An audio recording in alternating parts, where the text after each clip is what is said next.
السلام علیکم دوستانو. امید دی د الله تعالی نه چې ټول به روغ جوړ یئ. دوستانو، نن در سره یو ډېره مجربه وظیفه شیر کوم. دا وظیفه د هغه کسانو دپاره ده چې د هغوی اولاد نه وي او هغوی غواړي چې زموږ د نیک او صالح اولاد پیدا شي. نو هغوی له پکار دی چې هغه دا وظیفه وکړي. انشاءالله الله تعالی به هغوی له نیک او صالح اولاد ورکړي.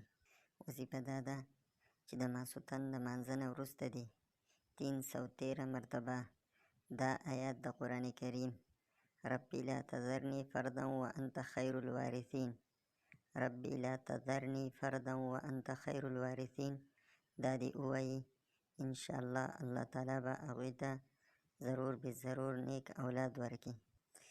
او یا دې دا وظیفه وکړي د سحر د لمونځ نه وروسته دې 314 پیرې دا آیات کریمه ووایي: ربي هب لي من لدنك ذرية طيبة إنك سميع الدعاء، ربي هب لي من لدنك ذرية طيبة إنك سميع الدعاء.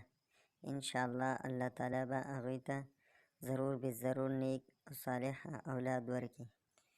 او دغه رنګې دوستانو، چې کوم سړی د اولاد نه مایوسه وي، نو هغه دې د زکریا علیه السلام د عمل وکړي. انشاءالله الله تعالی به هغه ته ضرور به ضرور نیک او صالح اولاد ورکړي.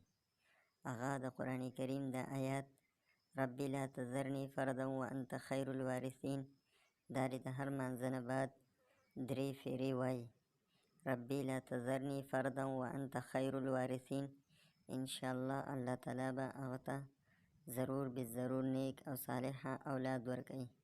ملګرو، که زموږ چینل مو نه سبسکرایب کړی، زموږ چینل ورسره سبسکرایب کړئ چې همدغه شانته دیني ویډیوګانې تاسو ته په وخت در ورسي.